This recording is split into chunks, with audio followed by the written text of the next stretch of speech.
Hello everyone, good morning. दोस्तों, आज 18 जून है। लोअर पीसीएस में आवेदन की आज लास्ट डेट थी, लेकिन अब इसे एक्सटेंड कर दिया गया है। अब जो लास्ट डेट है ये 25 जून कर दिया गया है, जैसा कि आप यहाँ पर देख सकते हैं। यानी कि 25 जून तक अब आप ऑनलाइन आवेदन कर सकते हैं। और अगर आपको अपने फॉर्म में कोई संशोधन करना है तो आप 2 जून तक संशोधन जो प्रक्रिया है ये कर सकते हैं। ये नोटिस जारी की गई है, जो मैं आपको व्हाट्सएप चैनल पर भेज दूंगा, क्योंकि टेलीग्राम तो बैन है। तो व्हाट्सएप पर आपको ये न्यूज़ पढ़ने को मिल जाएगी। देखो दोस्तों, इसके अलावा लोअर पीसीएस में जो पदों की संख्या है वो भी लगातार बढ़ रही है। विज्ञापन जब जारी हुआ था तो उस समय कुल केवल 2285 पद थे।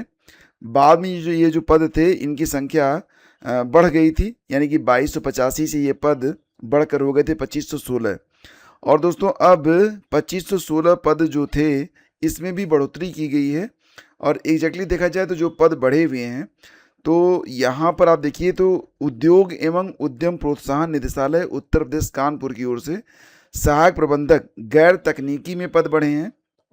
और साथ ही साथ ये जो एक विभाग होता है पंचायती राज विभाग, तो उसके नियंत्रण में आने वाला कर अधिकारी टैक्स ऑफिसर के 24 पदों को भी इस विज्ञापन में शामिल किया गया है। तो अब जो पदों की संख्या है वो बढ़कर 2587 हो गई है। तो एग्जैक्टली जो विज्ञापन जारी हुआ था 2285 पदों पर जारी हुआ था, और अब जो पद हो गए हैं ये 2587 पद हो गए हैं। तो यहाँ पर दोस्तों ये भी है कि अगर आप पहले से फॉर्म भर चुके हैं, यानी कि आपने लोअर पीसीएस का फॉर्म भर रखा है, तो आपको कोई नया फॉर्म नहीं भरना है। लेकिन जो फॉर्म संशोधन की प्रक्रिया होती है उसको अपनाकर ये जो नए पद शामिल किए गए हैं इस पर आपको वरीयता क्रम और यस नो करना पड़ेगा। जैसा कि आप फॉर्म भरते समय आपने देखा था कि हर पद के सामने आपकी योग्यता पूछी जा रही थी और कुछ और भी जानकारी आपसे ली जा रही थी। तो उनको यहाँ पर मतलब आप किस पद के सापेक्ष आवेदन करना चाहते हैं, आपकी योग्यता क्या है, स्नातक में कितना प्रतिशत है, जो चीज़ें थी वो भी यहाँ पर अब आपको करना पड़ेगा। अगर आप ये प्रक्रिया फॉलो नहीं करते हैं तो जो ये नए बढ़े हुए पद हैं इस पर आपका जो कैंडिडेचर है ये कंसीडर नहीं किया जाएगा।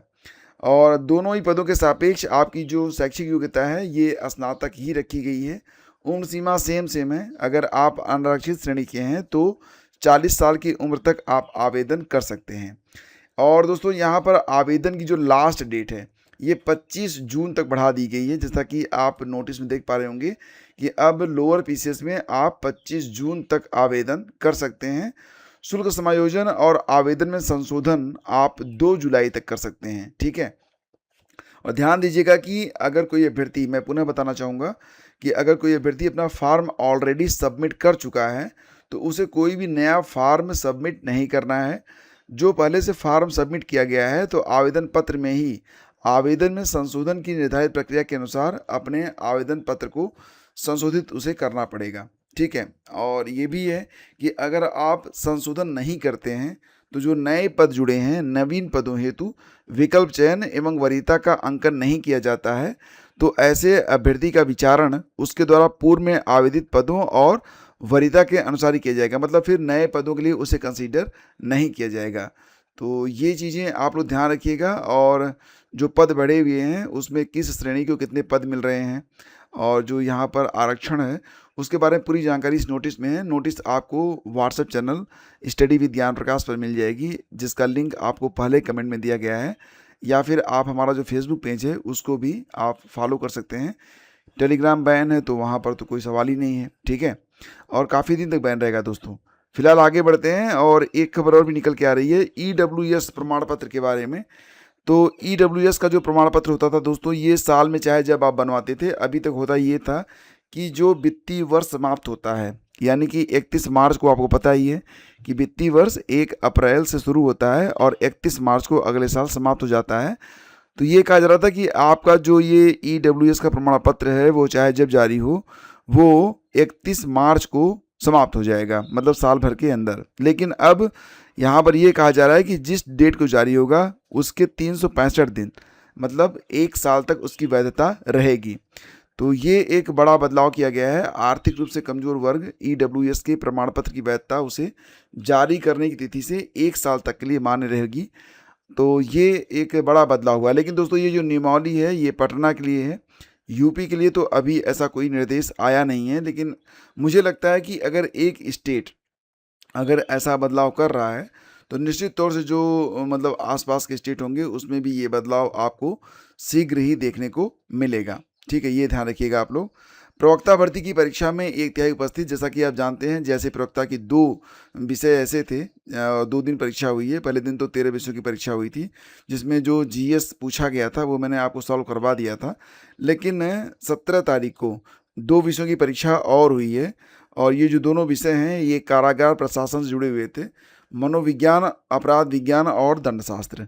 तो दोस्तों यहाँ पर जो सुबह 9:30 बजे से लेकर 11:30 बजे तक पहले सत्र मनोविज्ञान विषय में पंजीकृत 868 अभ्यर्थियों में से कुल उपस्थिति लगभग 27% ही रही। मतलब बहुत कम लोग पहुंचे परीक्षा देने के लिए, शायद दूरी की वजह से न गए हों। दूसरी बात, दोपहर 2:30 बजे से 4:30 बजे के बीच में जो अपराध विज्ञान और दंडशास्त्र विषय की परीक्षा हुई है, इसमें 510 लोग पंजीकृत थे, तो 33% लोग जो परीक्षा देने पहुंचे थे। तो फिलहाल दोस्तों इसमें जो जीएस पूछा गया था अभी तक हमें प्राप्त नहीं हो पाया है, और अगर आपके पास है, अगर आप परीक्षा में शामिल हुए थे तो आपको पता ही कि पेपर मिल जाता है। तो अगर आपको पेपर मिला है तो उसमें जो जीएस पूछा गया था उसे आप शेयर कर देंगे, तो कम से कम उसका जो आंसर की है वो आपको मैं उपलब्ध करवा दूंगा। बीएड प्रवेश परीक्षा की भी जारी होगी उत्तर कुंजी। जैसा कि आपको पता है कि उत्तर प्रदेश में जो बीएड की संयुक्त प्रवेश परीक्षा हुई है उसकी उत्तर कुंजी भी जारी करने के बारे में बात चल रही है। फिलहाल अगले शैक्षिक सत्र से बीएड प्रवेश परीक्षा में इस व्यवस्था को लागू करने पर मंथन किया जा रहा है कि जो उत्तर कुंजी है वो भी जारी की जानी चाहिए। फर्जी सूचनाएं रोकने के लिए टेलीग्राम पर प्रतिबंध। तो मैंने आपको बताया भी था कि नीट की दोबारा परीक्षा से पहले टेलीग्राम पर अस्थायी रूप से प्रतिबंध लगाया गया है सरकार के द्वारा। हालांकि इससे काफ़ी दिक्कतें भी हो रही हैं आम जनों को। रोक 22 जून तक लागू रहेगी, ध्यान रखिएगा। जबकि संदेशों में बाद में होने वाले बदलाव, मतलब एडिट करने के लिए ये जो विकल्प होगा वो 30 जून तक मतलब उपलब्ध नहीं होगा। 30 जून तक जो मैसेज भेजा जाएगा उसी रूप में वो मौजूद रहेगा। और टेलीग्राम की रोक के खिलाफ अर्जी पर कोर्ट ने जवाब मांगा, तो फिलहाल इस पर मामला कोर्ट में भी पहुंच गया है। दिल्ली उच्च न्यायालय ने बुधवार को केंद्र से टेलीग्राम की याचिका पर जवाब दाखिल करने को कहा है।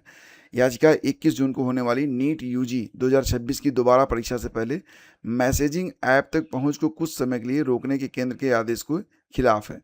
तो यह मामला न्यायमूर्ति तेजस करिया की अवकाशकालीन पीठ के सामने सुनवाई के लिए लाया गया, और टेलीग्राम के वकील ने दावा किया है कि रोक गैर कानूनी है।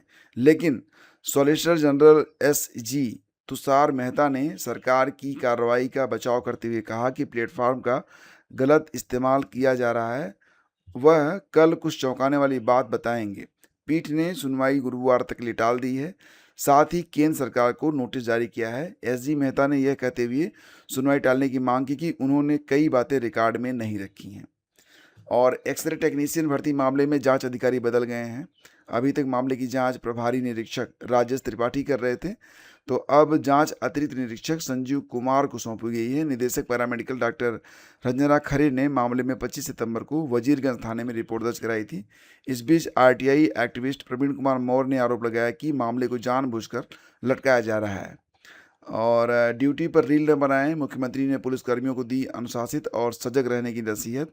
और ये भी कहा कि फिलहाल यूपी पुलिस की जो नवनियुक्त 930 कंप्यूटर ऑपरेटर ग्रेड ए की नियुक्ति पत्र प्रदान किया गया है, तो उनसे ये कहा गया कि यूपी में पुलिस के डिजिटल वॉरियर के रूप में उनकी बड़ी भूमिका होगी। और मुख्यमंत्री ने कहा कि ड्यूटी के दौरान रील बनाना ये अनुशासनहीनता है। सेवारत शिक्षक आसानी से कर सकेंगे अब टीईटी। तो उत्तराखंड में टीईटी में थोड़ा सा बदलाव किया जा रहा है।